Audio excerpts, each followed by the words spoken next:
பொம்பளைங்களை அனுசரிச்சு போறதே ஒரு தனி ஆர்ட். அவங்க கெஞ்சினா நீ மிஞ்சணும், அவ மிஞ்சினா நீ கெஞ்சணும். இப்ப என்னடா பண்ண சொல்ற? நான் ஒரு அபிப்பிராயம் சொல்லலாமா? அனுமோ சாரி, சும்மா சொல்லுங்க. ஒண்ணு இல்ல, இந்த காலத்து பெண்களுக்கே செக்ஸ்னா ஒரு தனி இன்ட்ரெஸ்ட். பாருங்க, என் ஒய்ஃபை கூட்டு ஒரு படத்துக்கு போயிருந்தேன். சீட்ஸ் எல்லாம் பார்த்த உடனே அவன் பாதி கிக் ஆயிட்டான். படத்தையும் பார்த்தோம். அப்புறம் நவராத்திரிக்கு சிவராத்திரி தான் போங்க.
மதனோற்சவம் ரதியோடுதான், ரதி தேவியோ பதியோடுதான். உயிரோவியம் உனக்காகத்தான், உடல் வண்ணமே அதற்காகத்தான்.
ஒன்றான நேரம் ஒரு கோடி இன்பம் மதனோற்சவம்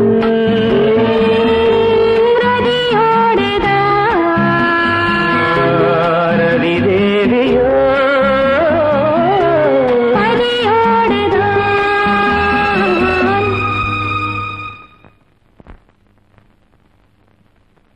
சார் வெளியே போங்க, கதை சாத்தணும். நான் டிக்கெட் புக் பண்ண வந்திருக்கேன். ஹவுஸ்ஃபுல் ஆயிடுச்சுங்க. ஹவுஸ்ஃபுல்லா? ஆமா. என்ன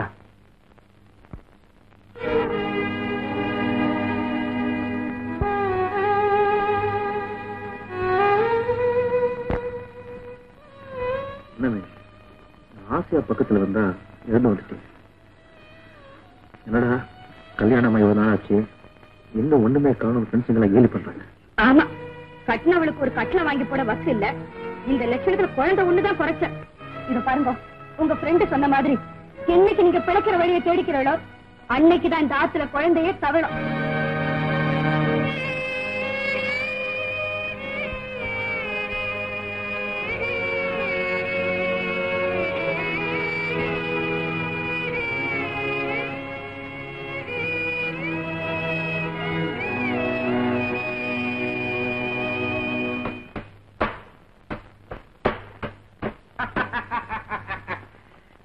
மாப்பிள்ள கலெக்டர் உத்தியோகம் பாக்குறான், டாக்டர் உத்தியோகம் பாக்குறான், வக்கீல் உத்தியோகம் பாக்குறான்னு பெருமையா பேசிக்கிறான். ஏன் மாப்பிள்ள ஆணி அடிக்கிறான். படிப்பத்தான் கோட்டை உத்தியோல ஒரு நல்ல உத்தியோகமா பார்க்கப்படாதா? ஆனா நீ சும்மா இருமா. ஊருக்குள்ள 4 பேரு கேட்கும் போது நாக்க பிடிக்கிறது தாளாம் போல இருக்கு. இனிமே இவருக்கு வேலை கிடைக்கும் எனக்கு நம்பிக்கை இல்லை. நம்ம ஃபேக்டரியில தான் கொடுக்கணும். நான் பிச்சை எடுத்தாலும் சொந்தமா பிச்சை எடுப்பேன். அப்போ மாப்பிள்ள பிச்சை எடுக்கிறதா முடிவே பண்ணிட்டீங்களா? மிஸ்டர் ஷெரீஃபையர், நீங்க எல்லாரும் என்ன ரொம்ப கேவலமா நினைச்சிட்டு இருக்கீங்க. ஒரு நாளைக்கு நான் ஓஹோன்னு வரத்தான் போறேன், நீங்க எல்லாரும் பார்க்கத்தான் போறீங்க. அவர் ஆயுசு முடியறதுக்குள்ள Shut up. உங்க மாப்பிள்ளைக்கு இன்னும் வீராப்பு குறையலப்பா. சொந்தமா பிசினஸ் பண்ண பணம் தேவை, அது இல்ல. இவரை நம்பி பணம் போடுறவங்க கிடைக்கணும், அதுக்கும் நீங்க தான் ஜாமீன் கொடுக்கணும். இல்ல என்ன செய்வாரு? முதலே இல்லாம நடத்துற பிசினஸ் இருக்கு. முதலே இல்லாம நடத்துற பிசினஸா? ஏன்பா புரோக்கர் வேலை பண்ணலாமே? ஐயோ, என்ன தொழில் அது? மாப்பிள்ள பிச்சை எடுத்தாலும் எடுக்கட்டும், அது வேணாமா? கருமம், வீட்டு புரோக்கர்ப்பா, அதுக்கு முதல் தேவையில்லை. குட். அப்பனும் பொண்ணும் போட்டி போட்டுக்கிட்டே இன்சல்ட் பண்ணாலும் ஒரு நல்ல ஐடியா கொடுத்துருக்கீங்க. புரிஞ்சுக்கிட்டா சரி. 4 இடத்துல வீடு தேடணும், 4 இடத்துல வீடு வேணுங்கிறவனை தேடி பிடிக்கணும், ஒருத்தர் இன்ட்ரோடியூஸ் பண்ணணும். Very good business. இவங்கிட்ட பாதி கமிஷன், அவங்கிட்ட பாதி கமிஷன். எப்படி? அதுக்கும் வாடகை சைக்கிள்ல அலையணுமே, முதல் எப்படி? அதான் செஞ்ச பாவத்துக்கெல்லாம் உண்டியில சேர்த்து வச்சிருக்காரு, எடுத்தா போகுது. சாமி கோச்சுக்குமே. வட்டியோட சேர்த்துப்பட்ட உனக்கு கோச்சிக்காதுப்பா. Very good, very good. 2வது நல்ல ஐடியாவை கொடுத்திருக்கீங்க. இப்பவே உண்டியில உடைக்கிற திமிரு அடக்க.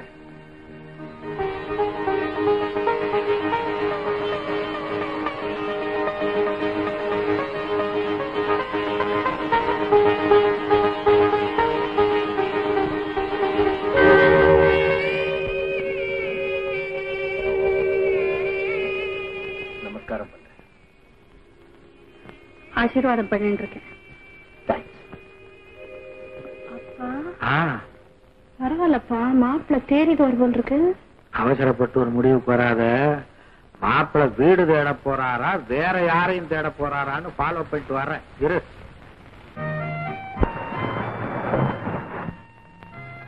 சார், சார், யார் நீங்க? இங்க வீடு ஏதாவது காலி இருக்குமா? அந்த கடைசியில ஏதோ ஒரு வீடு காலியா இருக்கு போல் இருக்கு. தேங்க்ஸ். சரி.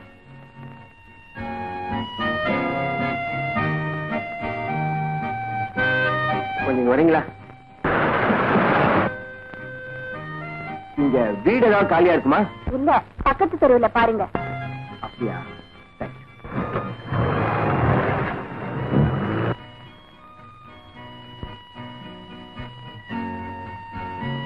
பெரியவர, இங்க வீடு ஏதாவது காலி இருக்குமா? எனக்கு தெரியாதுங்க. போங்க போங்க.